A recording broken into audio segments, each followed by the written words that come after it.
Chapter 9. Powder and Arms. The Hispaniola lay some way out, and we went under the figureheads and round the sterns of many other ships, and their cables sometimes grated underneath our keel, and sometimes swung above us. At last, however, we got alongside, and were met and saluted as we stepped aboard by the mate, Mr. Arrow, a brown old sailor with earrings in his ears and a squint. He and the squire were very thick and friendly, but I soon observed that things were not the same between Mr. Trelawney and the captain. This last was a sharp-looking man who seemed angry with everything on board, and was soon to tell us why, for we had hardly got down into the cabin when a sailor followed us. "Captain Smollett, sir, axing to speak with you," said he. "I am always at the captain's orders. Show him in," said the squire. The captain, who was close behind his messenger, entered at once and shut the door behind him. "Well, Captain Smollett, what have you to say? All well, I hope? All ship-shape and seaworthy?"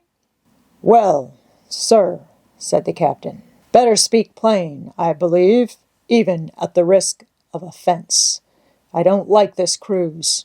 I don't like the men, and I don't like my officer. That's short and sweet." "Perhaps, sir, you don't like the ship?" inquired the squire, very angry, as I could see. "I can't speak as to that, sir, not having seen her tried," said the captain. "She seems a clever craft. More I can't say." "Possibly, sir, you may not like your employer either," says the squire.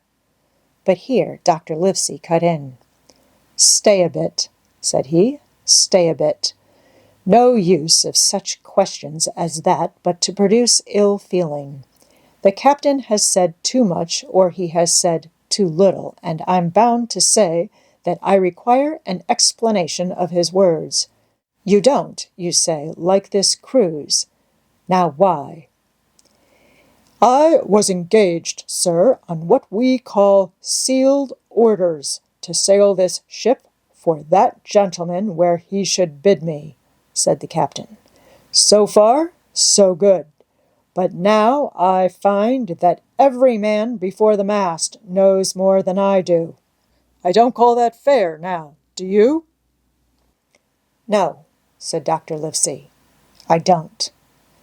"Next," said the captain, "I learn we are going after treasure. Hear it from my own hands, mind you. Now, treasure is ticklish work.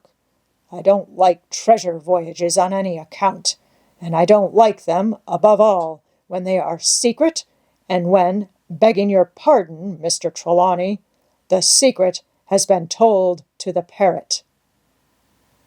"Silver's parrot?" asked the squire. "It's a way of speaking," said the captain. "Blabbed, I mean. It's my belief neither of you gentlemen know what you are about. But I'll tell you my way of it, life or death, and a close run." "That is all clear, and I dare say true enough," replied Dr. Livesey. "We take the risk." "But we are not so ignorant as you believe us. Next, you say, you don't like the crew. Are they not good seamen?" "I don't like them, sir," returned Captain Smollett. "And I think I should have had the choosing of my own hands, if you go to that." "Perhaps you should," replied the doctor.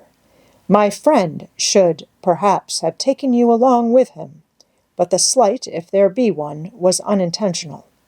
And you don't like Mr. Arrow?" "I don't, sir. I believe he's a good seaman, but he's too free with the crew to be a good officer. A mate should keep himself to himself, shouldn't drink with the men before the mast." "Do you mean he drinks?" cried the squire. "No, sir," replied the captain, "only that he's too familiar." "Well, now, and the short and long of it, Captain?" asked the doctor. "Tell us what you want." "Well, gentlemen, are you determined to go on this cruise?" Like iron, answered the squire. Very good, said the captain. Then, as you've heard me very patiently saying things that I could not prove, hear me a few words more. They are putting the powder and the arms in the forehold. Now, you have a good place under the cabin. Why not put them there? First point. Then you are bringing 4 of your own people with you, and they tell me some of them are to be berthed forward. Why not give them the berths here beside the cabin? Second point. Any more? Asked Mr. Trelawney. One more, said the captain. There's been too much blabbing already. Far too much, agreed the doctor. I'll tell you what I've heard myself, continued Captain Smollett, that you have a map of an island, that there's crosses on the map to show where treasure is, and that the island lies. And then he named the latitude and longitude exactly. I never told that, cried the squire, to a soul. The hands know it, sir, returned the captain. Livesey, that must have been you or Hawkins, cried the squire.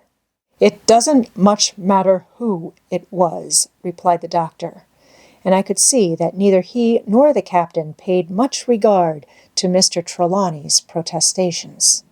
Neither did I, to be sure. He was so loose a talker. Yet in this case I believe he was really right, and that nobody had told the situation of the island. Well, gentlemen, continued the captain, I don't know who has this map, but I make it a point. It shall be kept secret even from me and Mr. Arrow.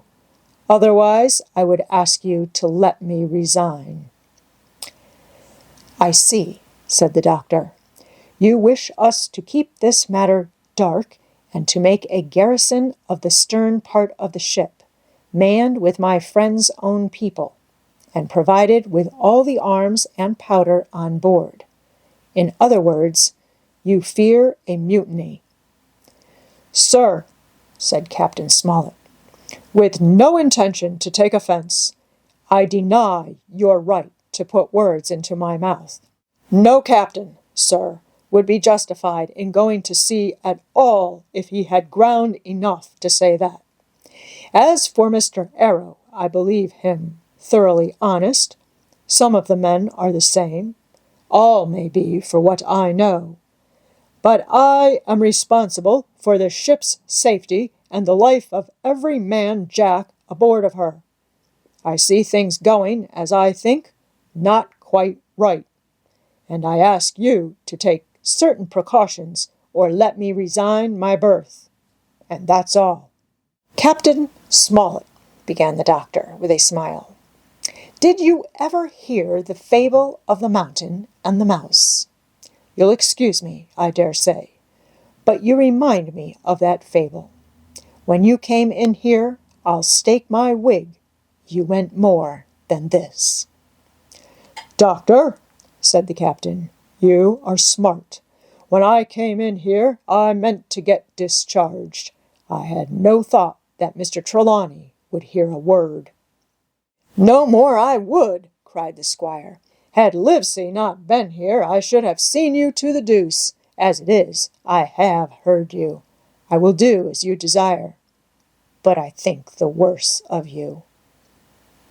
That's as you please, sir, said the captain. You'll find I do my duty. And with that, he took his leave.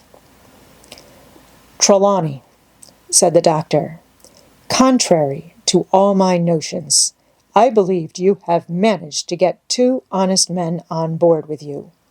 That man and John Silver. Silver, if you like, cried the squire, but as for that intolerable humbug, I declare I think his conduct unmanly, unsailorly, and downright un-English. Well, says the doctor, we shall see. When we came on deck, the men had begun already to take out the arms and powder, yo-hoing at their work, while the captain and Mr. Arrow stood by superintending. The new arrangement was quite to my liking. The whole schooner had been overhauled. 6 berths had been made astern out of what had been the after part of the main hold, and this set of cabins was only joined to the galley and forecastle by a sparred passage on the port side. It had been originally meant that the captain, Mr. Arrow, Hunter, Joyce, the doctor, and the squire were to occupy these 6 berths. Now, Redruth and I were to get 2 of them, and Mr. Arrow and the captain were to sleep on deck in the companion, which had been enlarged on each side till you might almost have called it a roundhouse. Very low it was still, of course, but there was room to swing 2 hammocks, and even the mate seemed pleased with the arrangement. Even he, perhaps, had been doubtful as to the crew, but that is only guess, for as you shall hear, we had not long the benefit of his opinion. We were all hard at work, changing the powder and the berths, when the last man or 2, and Long John along with them, came off in a shore boat. The cook came up the side like a monkey for cleverness, and as soon as he saw what was doing, "So-ho, mates," says he, "what's this?" "We're a-changing of the powder, Jack," answers one. "Why, by the powers," cried Long John, "if we do, we'll miss the morning tide."